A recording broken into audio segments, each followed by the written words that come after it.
10 کی صبح کو آپ نے پاکستان کی جو فوجی تنصیبات ہیں ان پر حملہ کیا، اور جب پاکستان نے جوابی کارروائی کی اور بھرپور کارروائی کی تو اس کے بعد آپ نے ترلے منت کر کے وہ جنگ رکوائی۔ آپ نے اسی پہلگام کو جواز بنا کر پاکستان کے ساتھ 65 سالہ جو سنتاس معاہدہ تھا اس کو یک طرفہ طور پر معطل کرنے کا اعلان کیا، اور اب اس طرح کی بھارتی میڈیا میں آپ خبریں لگوا رہے ہیں کہ جی ہم منصوبے بنا رہے ہیں کہ جی ہم نئے جو ہے وہ ڈیم بنائیں گے اور پانی روکیں گے۔ وہ ابھی تک ان کی ایک خام خیالی ہے، لیکن بھارت کو یہ پتہ ہے کہ اگر اس نے واقعی اس طرح کی کوئی کوشش کرنے کی کوشش کی تو اوپر سے یہ سارے دریا نیپال اور چین سے آتے ہیں، جن کے ساتھ بھارت کے تعلقات اچھے نہیں ہیں۔ نیپال کی جو بھی تکنیکی استعداد ہو، لیکن چین کے پاس جو تکنیکی استعداد ہے وہ بھارت سے 100 گنا زیادہ ہے۔ بھارت ابھی سوچے گا، چین اس پر عمل کر لے گا، اور یہ سارے جتنے بڑے دریا ہیں، چاہے گنگا ہے، ستلج ہے، دریا سندھ ہے، وہ ادھر ہی سے آتے ہیں۔ تو پاکستان کو ہوشیار رہنے کی ضرورت ہے۔ پاکستان جو ہے وہ اس معاملے کو جو عالمی ادارے ہیں وہاں لے جائے گا، اور جو ابھی پاکستان سفارتی سطح کی جو سرگرمی کر رہا ہے، جس کی سربراہی بلاول بھٹو کر رہے ہیں، وہ پہلے نیو یارک جائیں گے، لیکن بھارت کے برعکس پاکستان کی جو حکمت عملی ہے وہ زیادہ بہتر لگ رہی ہے کہ وہ ساری دنیا کے چکر لگانے کے بجائے جو دنیا کے اہم ترین جو ممالک ہیں وہاں جائیں گے، اور دنیا کو بتائیں گے کہ بھارت نے یہ جارحانہ سرگرمی کر کے نہ صرف یہ کہ اس خطے کے امن کو خطرے میں ڈالا ہے، بلکہ عالمی امن کو خطرے میں ڈالا ہے۔ پاکستان کا جو وفد ہے اس کے اندر بہترین لوگ موجود ہیں۔ بلاول کے ساتھ سابق سفیر اور سینیٹر شیری رحمان ہیں، پہلے جو وزیر دفاع اور وزیر خارجہ بھی رہے ہیں خرم دستگیر، بہت پڑھے لکھے شخص ہیں، وہ موجود ہیں، اور ہنا ربانی کھر جو وزیر خارجہ بھی رہی ہیں، اور ان کے پاس بھرپور تجربہ ہے ان تمام معاملات کا۔ تو اس کو سامنے رکھتے ہوئے میرے خیال میں جو پاکستانی وفد ہے وہ اس کی جو کارکردگی ہے وہ صرف ہمارے جو مقامی جو سامعین ہیں پاکستانی ان کے لیے نہیں ہوگی، بھارت کے برعکس یہ جو اہم ترین جو دارالحکومتیں ہیں وہاں پر ان کو یہ باور کرایا جائے گا کہ آپ کے مفاد میں یہ ہے کہ بھارت کی یہ جو جارحانہ سرگرمیاں ہیں ان کو روکیں۔ بھارت کے اندر ٹرمپ صاحب کے خلاف جو ان کے اعلانات تھے مصالحت کرانے کے، جنگ بندی کرانے کے، اس سے جو مودی کو نقصان ہوا ہے، اس کے نتیجے میں بھارت کے اندر جو ٹرمپ صاحب کے خلاف جو بھرپور زہریلی پراپیگنڈا کی جا رہی ہے اس کا بھی فائدہ پاکستان کو ہی ہوگا، بھارت کو اس کا کوئی فائدہ نہیں ہوگا۔ تو یہ لگتا ایسا ہے کہ بھارت سفارتی اور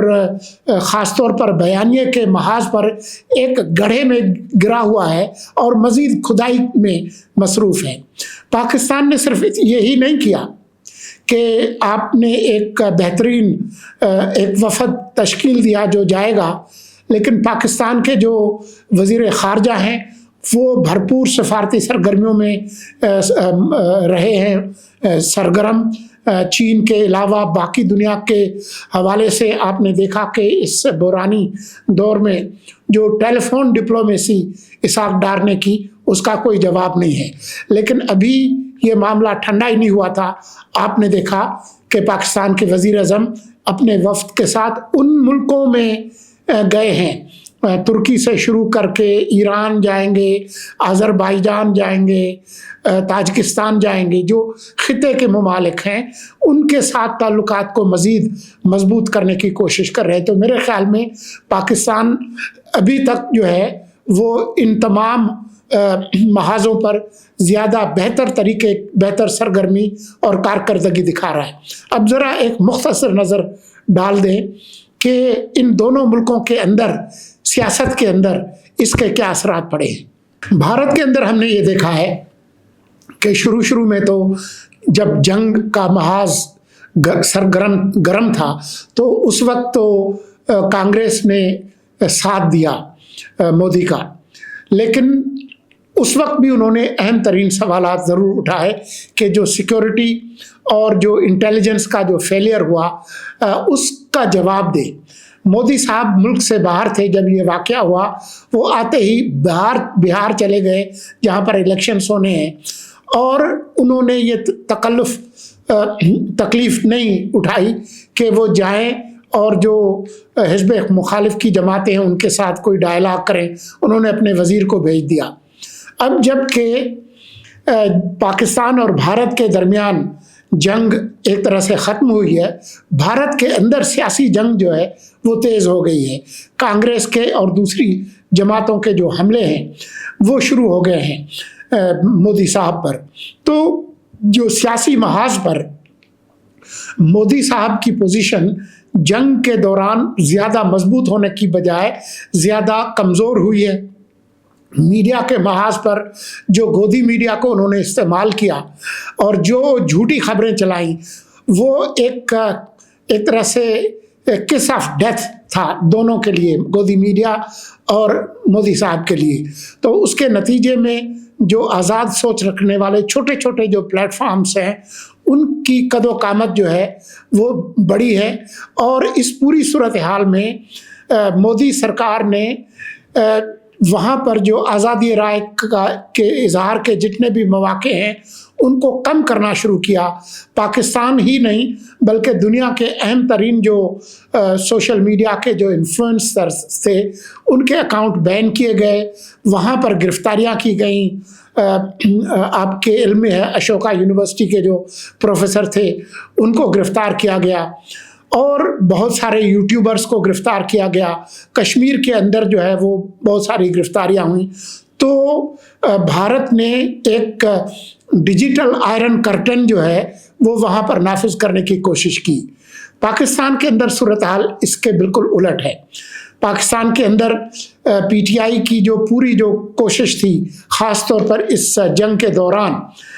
جس طریقے سے ان کے اہم رہنماؤں اور ان کے جو انفلوئنسرز تھے ملک کے اندر اور باہر، انہوں نے بجائے پاکستان کا ساتھ دینے کے انہوں نے فوج اور اس کی اہم شخصیات پر حملے تابڑ توڑ شروع کیے، اور سوائے کچھ لوگوں کے۔ تو اب جب یہ جنگ ختم ہوئی ہے تو پی ٹی آئی کو سمجھ نہیں آ رہی تھی کہ اس نے کیا کرنا ہے۔ آپ نے دیکھا کہ پچھلے 2-4 روز کے اندر پی ٹی آئی کا جو سرکاری اکاؤنٹ اور خود خان صاحب کا جو اکاؤنٹ ہے، انہوں نے دوبارہ فوج اور اس کے سربراہ، خاص طور پر جب جنرل عاصم منیر کو فیلڈ مارشل کا عہدہ دیا گیا تو اس کا انہوں نے مذاق اڑایا، تو انہوں نے اپنی پوزیشن مزید کمزور کی ہے۔ پاکستان کی جو وفاقی حکومت ہے اس کی پوزیشن مضبوط ہوئی ہے۔ فوج کا جو امیج ہے وہ زیادہ مثبت سامنے آیا ہے۔ پاکستان کے عوام کے نظروں میں جو سروے ہوئے ہیں وہ بھی یہی بتا رہے ہیں۔ تو اب اس وقت جو صورتحال ہے وہ یہ ہے کہ باقی تمام جماعتیں ایک طرف ہیں، اور پی ٹی آئی کا جو خان صاحب اور ان کی بہن اور ان کے کچھ جو ٹرول بریگیڈ ہیں وہ دوسری طرف ہیں۔ پی ٹی آئی کے اکثر جو پارلیمنٹ کے اندر جو لوگ ہیں اور جو باہر لوگ ہیں وہ پریشان ہیں کہ یہ جو خودکش بیانیہ ہے خان صاحب کا وہ ہمیں کہاں لے جائے گا۔ تو اس وجہ سے آپ دیکھیں گے کہ اگلے آنے والے چند دنوں میں اس کے جو اثرات ہیں وہ پی ٹی آئی پہ اور مزید منفی سامنے آئے ہیں۔ کچھ لوگ جو کہ باہر سے امریکہ سے آئے ہوئے ہیں، ان کی جو کوششیں ہیں وہ بھی ابھی تک کسی قسم کی ان کو کوئی کامیابی نہیں ہوئی، نہ ابھی تک ان کی خان صاحب سے ملاقات ہوئی ہے اور نہ کسی نرمی کے امکانات نظر آتے ہیں۔ آپ جب کمزور پوزیشن میں ہوں تو آپ زیادہ مصالحت آمیز رویہ اختیار کرتے ہیں، لیکن خان صاحب لگتا یہ ہے کہ ان کی جو سیاسی جو کمپس ہے وہ کہیں غائب ہو گئی ہے، اور وہ ابھی تک کیونکہ وہ آئسولیٹڈ ہیں تو وہ اس طرح کی حکمت عملی پر عمل پیرا ہیں جو بجائے ان کو کسی راستہ دکھانے کے وہ ان کو بند گلی کی طرف لے کر جا رہی ہے۔ اور آنے والے دنوں میں آپ دیکھیں گے کہ جو خود منتخب جو نشستیں ہیں ان کا جو فیصلہ آئے گا، اور کیونکہ سپریم کورٹ پہلے ہی فیصلہ دے چکی ہے فوجی عدالتوں کے حوالے سے، تو یہ سب مل کے ان کے لیے جو حالات ہیں وہ مزید خراب ہونے کے امکانات ہیں۔ ابھی عید کے بعد نیا بجٹ آئے گا اور اس کے بعد آپ دیکھیں گے کہ ملک زیادہ استحکام کی طرف جائے گا۔ یہ ہے آج کی صورتحال۔